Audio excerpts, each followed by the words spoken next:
आज हमारा last podcast 2024 का, इसके बाद आपसे अगले साल मुलाकात होगी। तो आज हमने सोचा कि क्यों ना एक ईयर इन रिव्यू कर लिया जाए, एक रिवाइंड कर लें कि क्या क्या हुआ इस साल। क्या ना होता तो शायद आज हम बेहतर होते या शायद बेहतर ना होते।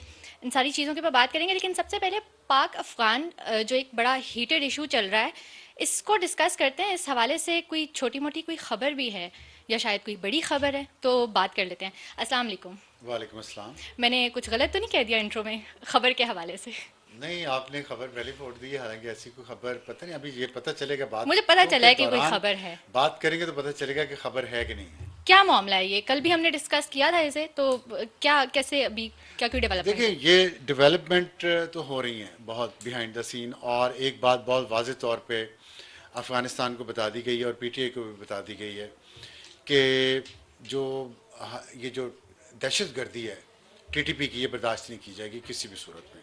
और पाकिस्तान ने जो अफ़गानिस्तान के अंदर जाके हमला किया है, और वो एक बहुत वाज़ेह मैसेज है, उससे कुछ वापसी नहीं होगी। और इसमें मैं आपको थोड़ा सा इस बात को हमें खोलना चाहिए, क्योंकि ये अहम बात है। इशू ये है कि जो अमेरिका और चीन का टसल चल रही है इस रीजन में, उसमें पाकिस्तान ज़ाहिरा एक जियो स्ट्रेटजिकली बहुत अहम हिस्सा है। और अब अफ़गानिस्तान जो है उसके उसको भी इसमें इन्वॉल्व किया जा रहा है। इशू ये है कि सी पैक, चाइना के साथ ताल्लुकात, रोड लिंक और गवादर, क्योंकि चाइना प्लान ये कर रहा है कि अपने जो उसका सारा जो इलाका पाकिस्तान के साथ है, वहाँ से जितना भी उसकी इंपोर्ट एक्सपोर्ट्स हों वो खजुराब के रास्ते वहाँ से गुज़र के तो गवादर, और वहाँ से फिर वो आगे जाएं। अब अमेरिका को इस बात से मसला है। इशू ये हुआ है कि आपने, अगर आप पाकिस्तान के नक्शे को देखें, और अगर हमारे प्रोड्यूसर फौरी तौर पे पाकिस्तान का नक्शा दिखा सकें, तो उसमें आप देखें जो कश्मीर है इंडिया के साथ, इंडिया के साथ बॉर्डर हमारा लगता है कश्मीर है ना, तो जो पाकिस्तानी कश्मीर है उसमें वहाँ लोगों के अंदर एक अनरेस्ट है। अब आप ज़रा इमेजिन कीजिएगा नक्शे को, अगर आपकी ज्योग्राफी बहुत ज़्यादा ख़राब नहीं है तो। बहुत ख़राब है, लेकिन इतनी नहीं है। पाकिस्तान का मैप आ रहा है हमारी चलें, तरफ। आप उसको देखें, तो अगर प्रोड्यूसर भी दिखा सकें हमारे नाज़रीन को मैप, तो वो जो कश्मीर है ना उसमें अब आप देखिए क्रेसेंट बना हुआ है पाकिस्तान के इर्द गिर्द। कश्मीर अनरेस्ट है, खैबर पख्तूनख्वा में दहशत गर्दी हो रही है, जंग हो रही है अफगानिस्तान के साथ। आगे आप चले जाएं बलूचिस्तान, वहाँ एक इंसर्जेंसी अलहदगी की पूरी एक जंग चल रही है, लड़ाई जंग है, वो मुसल्ला जंग चल रही है। तो अब ये पाकिस्तान के जो इस तरह करके ना सर के ऊपर से और पूरी एक आपकी साइड, ये एक खतरे का शिकार है। बीच में सिर्फ बचता है पंजाब और सिंध, जहाँ पे अवाम भी थोड़े सुकून में है, थोड़ी सियासी इस्तेहकाम भी है, और उस तरह की दहशत गर्दी भी नहीं है। क्राइम तो बहुत है, करप्शन भी बहुत है, वायलेंस नहीं है वैसे। लेकिन उस तरह का जो जो इंसर्जेंसी नहीं। दहशत गर्दी है, इंसर्जेंसी, वो नहीं है। अब असल जो टारगेट है ना इस सब का, ये सब कुछ करके इसमें इस्लामाबाद देखें कितना करीब है। अगर आप नक्शा देखें तो इस्लामाबाद बिल्कुल फंसा हुआ है बीच में। ये मार्गला की पहाड़ी की उस तरफ केपी है, और इस तरफ कश्मीर है, और बलूचिस्तान ज़रा नीचे। तो उसमें दबाव बढ़ाया जा रहा है इस्लामाबाद पे, और निशाना है बलूचिस्तान।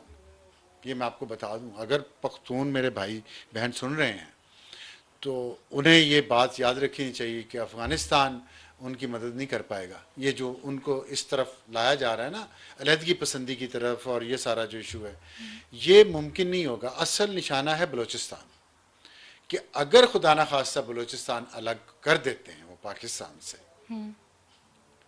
तो आप सोचें कि यहाँ से लेके गवादर से लेके सिंगापुर तक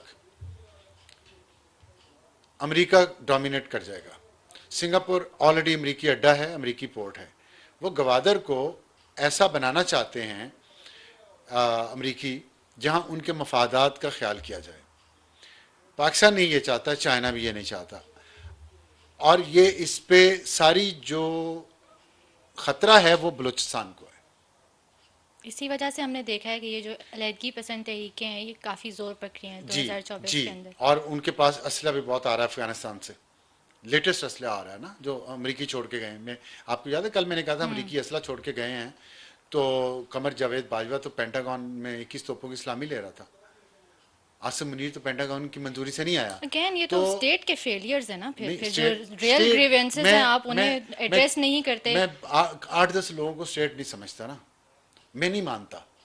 मना ले, मुझे कन्विंस कर लें, लॉजिकली कन्विंस कर लें कि आप समझते हैं कि 8-10 लोग जो हैं उनकी हाँ, विजडम भारी है पूरे लोगों, पूरी पार्लियामेंट से, लोगों से। पॉलिसीज कौन बना रहा नहीं है? तो गलत जिसका है ना भी विजडम है, भाई, तो पॉलिसी। अगर 8-10 लोगों का भी है अब तो विजडम पॉलिसीज अगर वो बना रहे हैं तो दे आर द स्टेट, ये आप कंट्रोल में है ना उनके। भाई, तो उस कंट्रोल को चैलेंज करना चाहिए ना, हाँ, उससे उस पे पैसे हम बात लेके कर हराम सकते हैं तो नहीं बिल्कुल। खाना चाहिए ना। जनरल फैज था तो उससे भी आप पैसे लेते थे, आईएसपीआर में जो भी जर्नैल थे उस वक्त उनसे भी पैसे लेते थे, ये मीडिया वाले जो लोग हैं, और आज जो बैठे हैं उनसे भी ले रहे हैं पैसे, वही लोग जो आज भी फौज के खिलाफ जो कुछ गालियां पड़ रही हैं, उसमें वो सारा जो काम कर रहे हैं सोशल मीडिया पे, जो फौज को गाली निकाल रहे हैं, ये मैं इतला दे रहा हूँ जिनको नहीं पता।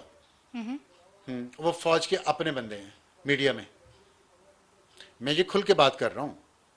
जो फौज को गाली दे रहे हैं, जो खैबर पख्तूनख्वा में, बलूचिस्तान में, कश्मीर में लोगों को भड़का रहे हैं, वो आज भी फौज के अपने बंदे हैं मीडिया में। फौज के आईएसआई और आईएसपीआर आज भी उनको टुकड़े डाल रहा है। इससे बड़ी बात मैं और क्या कहूँ, वो ऑफिशियली है, ये खैर आप अपने। अनऑफिशियली है, पीछे मैं साबित कर दूंगा। आप मेरा ट्वीट देख लीजिएगा हाँ, आज रात को या कल, मैं साबित करूंगा कि फौज ने जिनको पाला पिछले 12 साल में मीडिया में, मैं मीडिया की बात कर रहा हूं, और आज भी फौज के खिलाफ जो कुछ हो रहा है बाहर से बैठ के और अंदर से जो आपस में मिले हुए हैं लोग, उनको प्रोटेक्शन फौज से मिल रही है। वही जिस नेक्सस की हम बात करते रहते जी, हैं कि वो मीडिया आज भी वाले एग्जिस्ट नेक्सस की, करता है मीडिया वाला नेक्सस जो है, एस्टैब्लिशमेंट मैं के इससे अंदर, वाज़ेह मिलिट्री बात और क्या एस्टैब्लिशमेंट के क्या अंदर। करूं। वो इतने छोटे हैं, घटिया हैं, इतने झूठे, मैं उनका नाम नहीं लेना चाहता, लेकिन वो आज भी फौज के रातब पे चलें, पड़ गए। आपके खैर, ट्वीट का हम इंतजार करेंगे।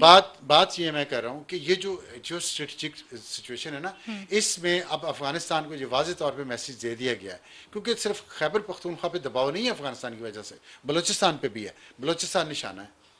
और मुशाहिद हुसैन साहब अमरीकियों को बहुत अच्छी तरह से जानते हैं, बहुत पुराना जानते हैं, और उन्होंने एक बात की है कुछ दिन पहले जो मेरे जहन में चिपक गई है।